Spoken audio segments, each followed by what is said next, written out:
Why Darwin Nunez leaving Liverpool makes perfect sense for all parties. We're going to break down the heavy transfer rumours today that Darwin Nunez could leave Liverpool and join AC Milan, and have a little bit of a reflection upon the Uruguayan forward's time at Liverpool. Was it successful? Was it not? And where Liverpool go from here?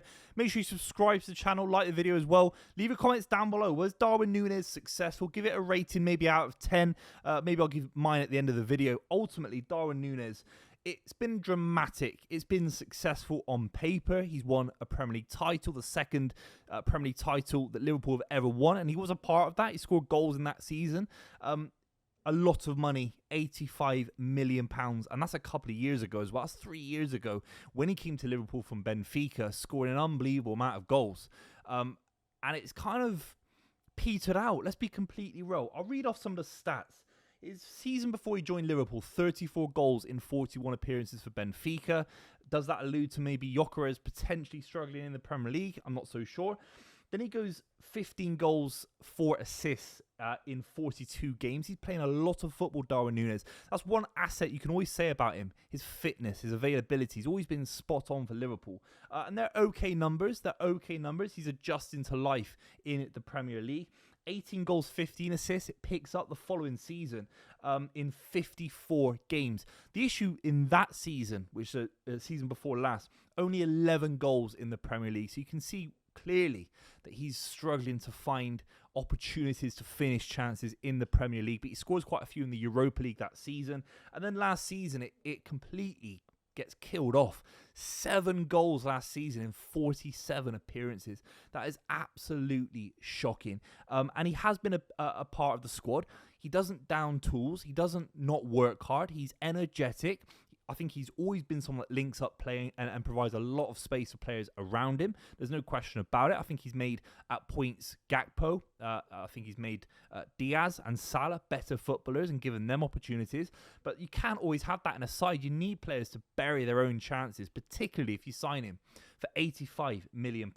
But some of the stats I've read off there, some decent seasons for Liverpool, and obviously on-field success as well. You look at his link to AC Milan, you think of Pulisic, you think of all the guys over there. Tammy Abraham's banging some goals in for them.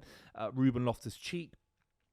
You can do it over there and be a big footballer, and you're playing for Allegri as well. He's a big manager. It's a big football club that really underachieved last season. Mid-table finish in Italian football last season for AC Milan. They were in the Champions League, of course, before that. So he can go there. He's always going to stay fit. He's always going to be energetic. He's always going to have room to run into.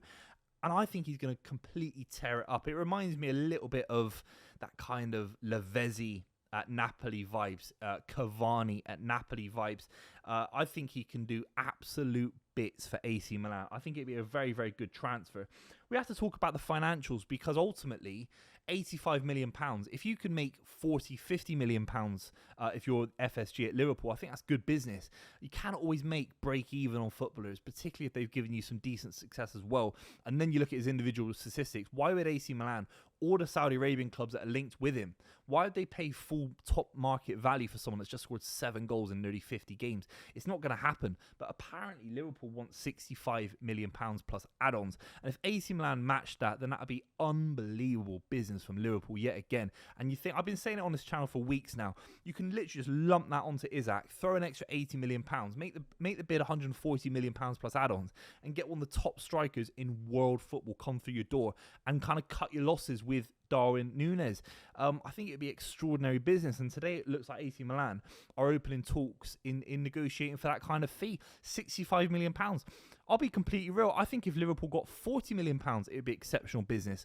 You spend £40 million on a player that scores 40 plus goals in 140 plus games for Liverpool. Not the best ratio in the world, but some of those goals have achieved silverware, a League Cup win for Darwin Nunez, a Premier League title win for Darwin Nunez. So it'd actually be great business at 40 million, but 60 million pounds, it's outstanding business. Let's be completely real.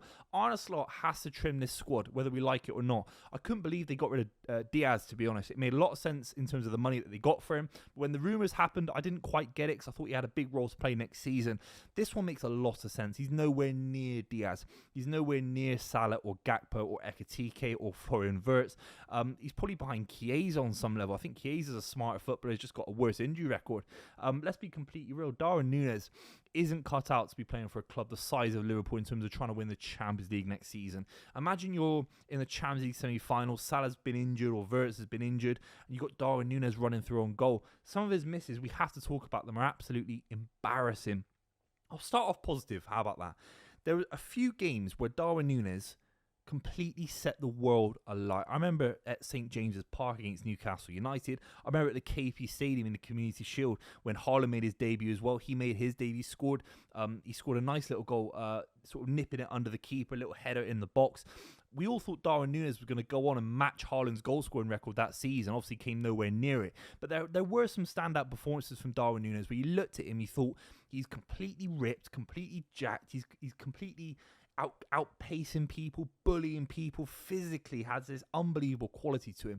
Tall, he can cut in on his right foot and smash things into the top corner, good in the air, good little finisher, and just somewhere along the line across those seasons, weird little misses. I remember the miss against Toulouse where he rounds it around the keeper and misses it, a bit like Fernando Torres at Old Trafford for Chelsea. You think Luton Town, absolutely shocking miss. You have to go back and look at that one. Luton Town a couple of years ago.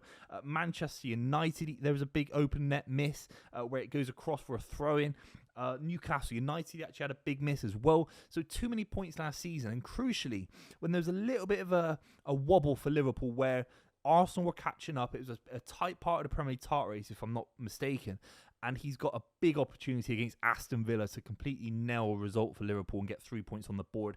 And he missed a big chance. And that was the moment for me where I thought Arne Slot cannot trust this guy in big moments. I think you can say, you can have a kind of open, congratulatory kind of reception of Darwin Nunez. I think you could rate him a 6.5 out of 10 transfer. But you need 6, 7, 8 players to be hitting 9s and 10s to win big honours every single season. You can't be relying on Darwin Nunez if he rocks up in a good vein of form. In the Italian league, I think you can get away with it a little bit more. If he goes there and helps AC Milan win a league title next season or the season after, look at the heroics of McTominay and Billy Gilmour at Napoli, obviously linked to Napoli as well. Obviously, that's not going to happen with Conte, but still, if he won the title with AC Milan next season, it would be outstanding. And this is the kind of level that I think he's at. I think he's a mid-table Premier League footballer or a sort of top-level footballer in Italian football, maybe back in Portuguese football. And of course, there are links with Saudi Arabia. I think the AC Milan move isn't 100% sure. I think Saudi Arabian football hasn't been quite as active as it has been in previous summers.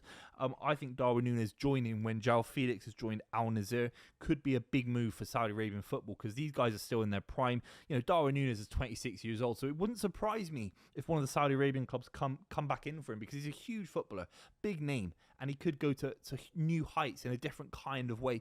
He just isn't a top-level Premier League footballer that Liverpool need, in my honest opinion. Ekitike's there, Wirtz is there, and if you can manufacture a bit more of a serious bid for Isaac with that kind of money, I think it makes total sense for Darwin Nunez to leave. Make sure you subscribe to the channel. I'll give him a 6.5 out of 10 for his time at Liverpool. A little bit underwhelming, let's be completely real. Leave your comments down below. Make sure you subscribe. I'll see you very soon.